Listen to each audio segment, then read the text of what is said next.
kuih pau gebu-gebas dan tips macam mana nak buat kulit pau tu licin, berkilat cantik, tidak terbantat. Jom Mok Teh tunjuk cara. Hai korang, Assalamualaikum. Berjumpa lagi bersama Mok Teh. Kali ni Mok Teh nak kongsi dengan anda semua resipi yang disukai ramai ni, iaitu kuih pau yang gebu-gebas ni. Nampak tak? Anda tengoklah sendiri, biar gambar berbicara. Okey, cik. Wah, itulah pau yang Mok Teh hasilkan ni memang lembut dan memang sedap lah. Okey. Tadi anak-anak makan pun dia cakap macam jual kat kedai. Itulah. Okey, di sini Mok Teh akan tunjuk step by step macam mana Mok Teh hasilkan kuih pau yang gebu-gebas ni. Okey. Okey, pau ni sesuai dimakan di waktu pagi ataupun minum petang pun boleh. Okey. Mok Teh yakin ramai yang menggemari kuih pau ni kan. Nampak. Okey, Mok Teh cuba buka. Ini dah sejuk. Mok Teh dah dah buat ni, dah sejukkan. Okey, Mok Teh buka, nampak. Nampak tak? Tu memang lembut dalamnya, tengok. Memang gebu-gebas kan. Dah boleh lihat sendiri kan. Okey. Dan intinya Mok Teh bukan guna inti kacang atau apa-apa. Mok Teh guna inti dia chocolate rice. Tapi sesuai selera lah. Boleh ganti dengan inti apa-apa Mok Teh cubit tu, nampak. Anda lihat sendiri ya. Okey. Okey, jangan buang masa lagi lah. Okey. Sekejap lagi Mok Teh akan tunjuk step by step macam mana Mok Teh hasilkan kuih pau yang gebu-gebas ni. Okey, jom.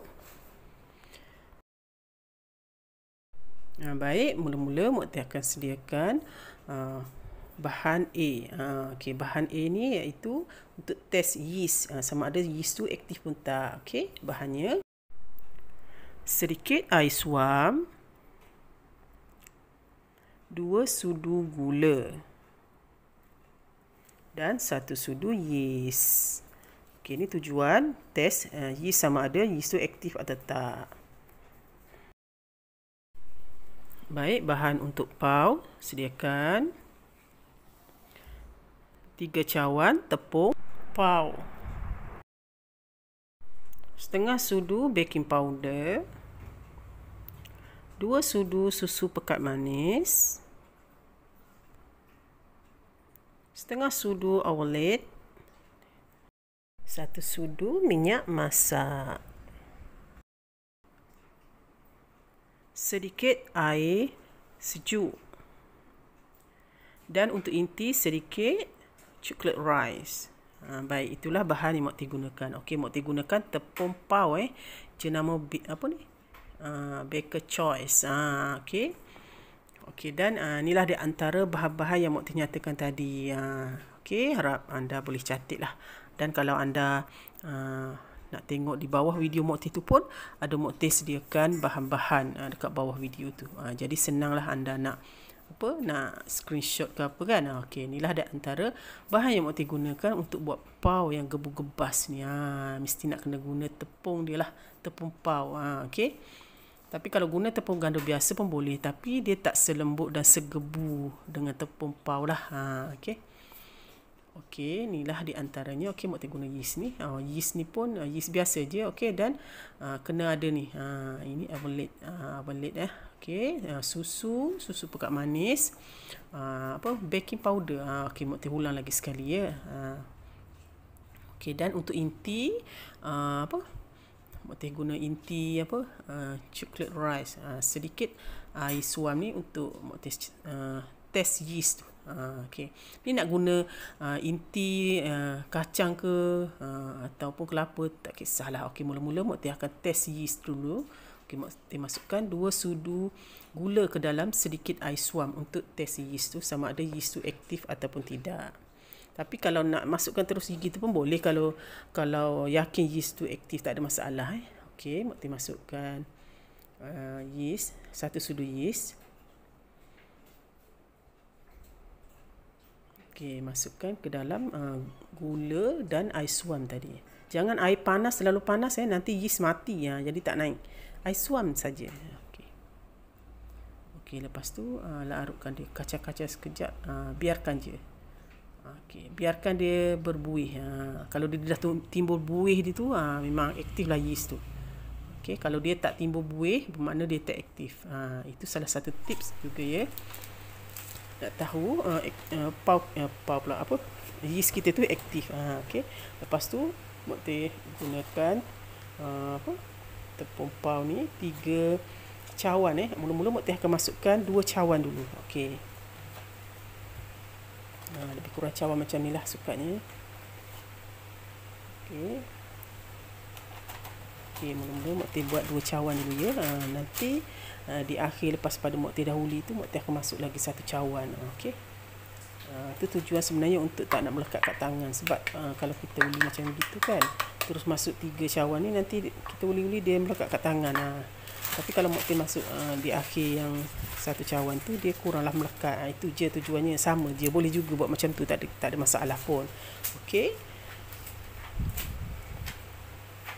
Okey, tepung ni dia akan aduk-aduk dulu dengan senduk tu lah. Lepas tu Mokti akan tukar guna tangan. Okey, baik. Mula-mula Mokti akan masukkan baking powder. Okey. Baking powder. Baking powder ni campurkan terus je dengan tepung pau tadi. Okey.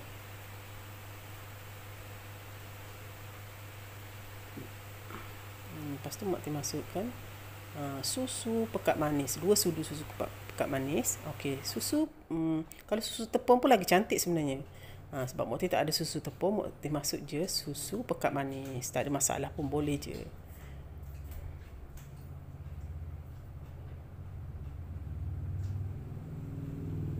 Okey. Okey, kacau-kacau.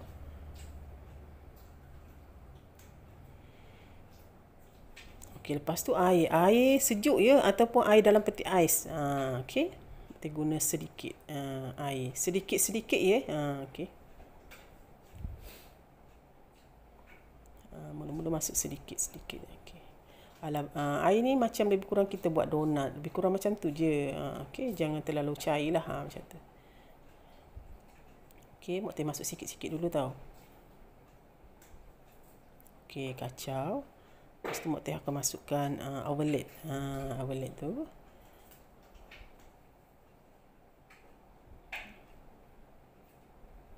Okey, overload.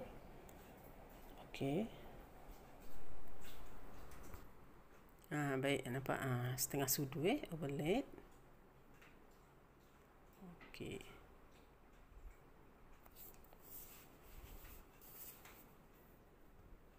Overload ni kalau nak masuk time last, masa kita gaul uli tepung tu pun boleh, nak masuk sekarang pun boleh, tak ada masalah.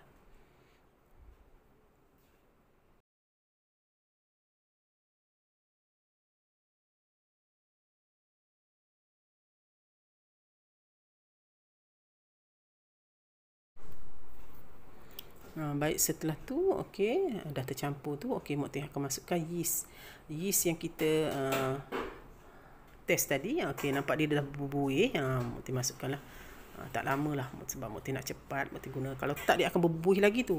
Tapi dah okey lah. Okey, Mokti kacau-kacau supaya gula tadi tu larut, sebab Mokti campur gula ni tujuan untuk nampak yeast tu cepat kembang masuk apa pula dalam ni. Itulah. Okey, Mokti keluarkan kadang-kadang macam tu lah kan. Sampah tu nak kena tengok juga. Kadang-kadang kan kita tak tahu kan benda-benda macam gitu. Okey. Okey, Mokti dah keluarkan. Okey, nampak. Okey, Mokti akan tuang dalam tu. Okey, untuk kalau kita test yeast ni kan kita guna air kan. Jadi untuk air yang mula-mula tu kita jangan terus letak banyak macam Mokti letak tu sikit kan. Okey.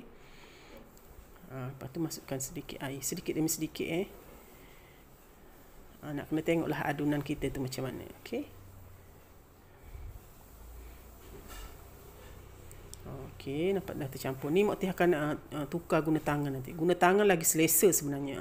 Itulah air tangan. Itulah. Okey, guna senduk ni bolehlah mula-mula. Lepas tu Mokti akan tukar guna tangan lagi selesa. Pastikan tangan bersih lah. Okey. Okey.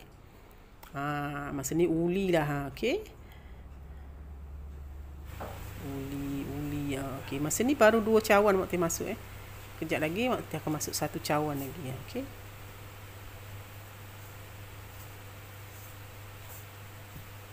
uli lama sikit baru dia cantik. Ni Mak Ti ringkaskan lah. Takkanlah Mak Ti nak tunjuk semua kan. Ulinya lama. Nanti kan panjang pula video ni kan. Itulah. Okey.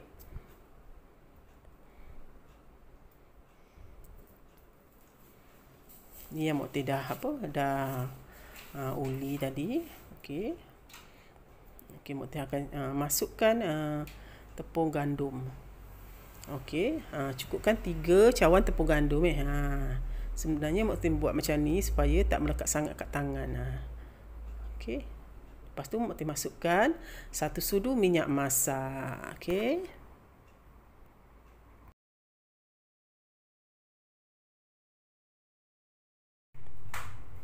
Okey, uli-uli sehingga dia lembut lah.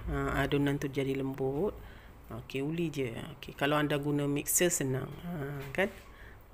Ni tak apalah sebab Mak Ti buat pun tak banyak. Okey, tengok tarik-tarik macam tu. Dia lebih kurang buat donat juga. Kan? Tapi donat dia ada tambahan macam margarin kan macam tu. Okey. Tapi kalau buat pau ni dia ada kelainan sikit lah. Macam tu. Okey, uli-uli. Macam tu.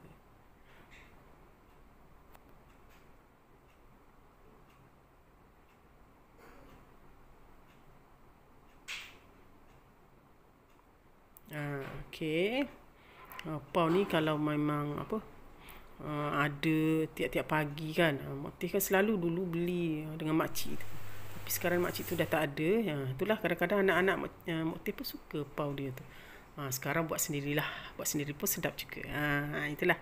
Anda kat luar sana yang baru nak belajar tu boleh buat sendiri. Buat cara Mak Ti ni insya-Allah. Okey. Okey, Mak Ti bulatkan nampak tak? Aduhnya nampak dah cantik. Okey, Mak Ti diamkan dia dalam 1 jam ataupun 2 jam. Ni Mak Ti diamkan 2 jam tau. Okey. Diamkan lama sikit lagi. Dia cantik dah. Okey. Lepas tu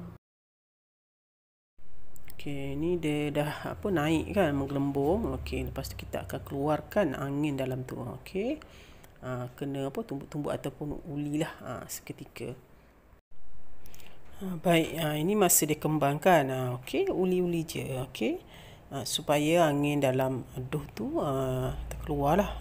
Okey, jadi senang kita nak bentukkan bulat-bulat nanti. Masa ni kan dah lepas kita keluarkan angin tu, kita dah rasa dah dua adunan tu dah ringan tau. Dia dah gebu sebenarnya. Okey. Lepas tu Mak Ti akan letakkan sedikit gandum. Okey, atas tu. Okey, senang nanti masa kita nak bulatkan dia atau nak ulilah. Okey.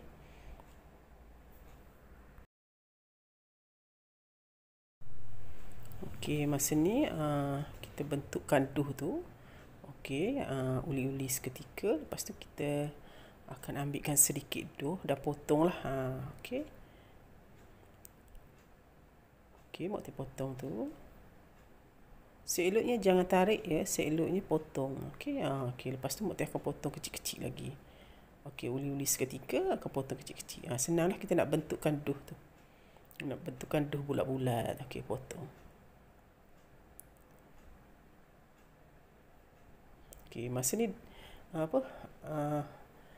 adunan duh dia pun dah ringan dah cantik dah. Okey.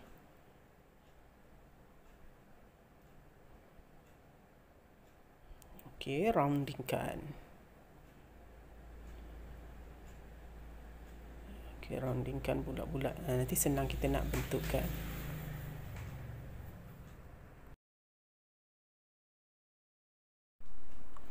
Okey, Mak Ti dah roundingkan beberapa biji tu. Okey. Lepas tu Mak Ti akan bentukkan dia. Okey. Baik, lepas tu guna kertas. Cawan kertas je. Lepas tu Mak Ti lepirkan. Jadi bentuk macam tu lah. Cawan kertas tu. Lepas tu lepirkan. Itu je. Jadi tak perlu nak gunting-gunting kertas lagi kan. Ataupun kalau ada daun pisang lagi cantik sebenarnya.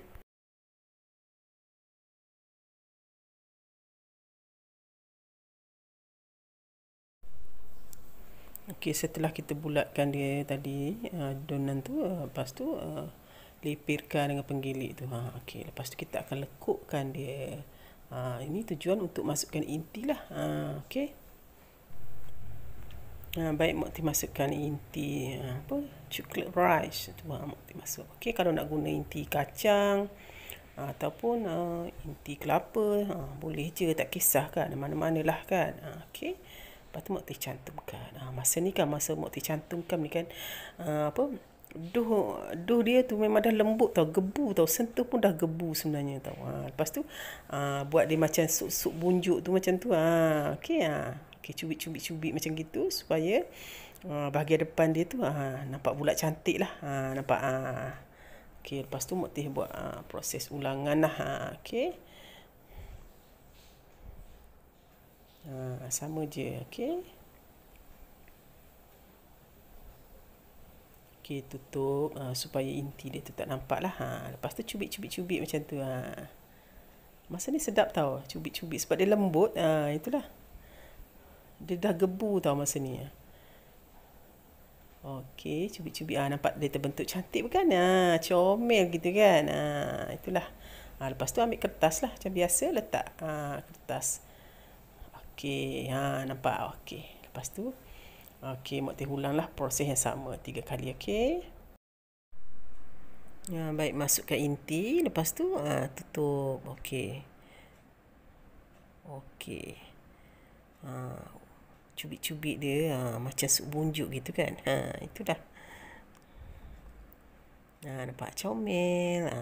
Nampak dah bentuk bulat tu. Cubit-cubit sayang macam gitu. Sebab pau ni kan lembut. Kita cubit-cubit manja macam tu. Okey. Alright. Nampak.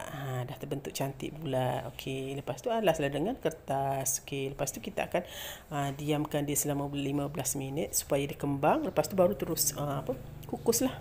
Okey. Ni contoh. Okey, nampak. Okay. Ni dah siap lah, antara Mokti dah buat lah. Okey, comel kan. Tu yang besar sikit tu sebenarnya dia dah naik. Okey, nampak tu. Tu yang ni kecil ni dia belum naik lagi. Dia dah naik sikit-sikit. Nanti dia naik dah, cantik dah. Inilah hasilnya. Okey, lepas tu Mokti kukus lah. Kukus periuk tu dah panaskan. Okey, nampak. Ni dia dah naik. Tadi dia kecil kan. Nampak dia dah besar dah. Okey, dia dah naik. Okey, Mokti diamkan selama 15 minit tadi. Dia dah naik cantik tu. Mokti akan kukus lah. Okey, masukkan dalam pengukus. Okey, Mokti kukus dalam periuk ni je. Cuma alas alas lubang-lubang tu je. Okey, lepas tu Mokti akan tutup. Okey, tutup tu seeloknya balut dengan kain je. Ni salah satu tips juga supaya pau kita tu kalau dia masak, dia naik cantik dan tak terbantat lah.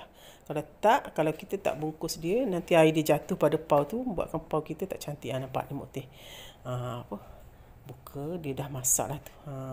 Okey, Mokti kukus dalam 12 minit, 15 minit, lebih kurang macam tu lah. Okey, Mokti sejukkan. Nampak tak? Dah jadi pun pau Mokti, lembut tau. Memang lembut.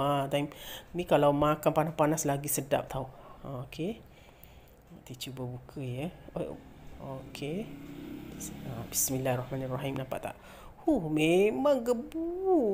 Memang gebu betul tau. Macam kita beli pau kat luar sana tu. Kan? Memang gebu macam tu lah. Anda boleh tengok sendirilah macam mana kan. Okey. Biar gambar berbicara. Wah, gitulah kan. Inilah hasil pau yang Mokti buat. Memang lembut, gebu-gebas sangat-sangat. Dan sedap sangat-sangat. Okey. Kalau macam inti tu, terpulang pada cita rasa anda lah. Anda nak letak inti apa. Kacang pun sedap. Ayam, kari ayam pun sedap. Sebenarnya perasa ayam kan. Lepas tu macam kelapa ataupun kacang lah, sesuai selera. Tapi Mokti guna chocolate rice. Okey, sedap juga. Dia macam apabila dia dah masak, dia akan cair. Chocolate rice tu akan cair. Jadi macam coklat rasa dia. Macam pau coklat macam tu. Okey. Baik, itulah hasilnya. Okey, selamat mencuba ya. Anda boleh try resipi Mok Teh ni. InsyaAllah gebu-gebas bau anda nanti. Okey, insyaAllah. Okey, Mok Teh doakan kepada yang baru nak belajar tu, silakan tahu. Cuba dulu, okey, step by step ikut Mok Teh. Okey, insyaAllah jadi. Okey, Mok Teh rasa sampai di sini dulu perkongsian Mok Teh untuk kali ini. InsyaAllah di lain resipi dan siaran, Mok Teh akan berkongsi lagi dengan anda resipi-resipi yang menarik lagi. InsyaAllah. Okay. Selalu follow Mok Teh dan InsyaAllah Mok Teh akan sajikan dan janjikan dengan resipi-resipi yang menarik lagi. Okay. Sampai di sini dulu perkongsian Mok Teh untuk kali ini. Bye. Salam sayang daripada Mok Teh. Assalamualaikum. Selamat mencuba ya.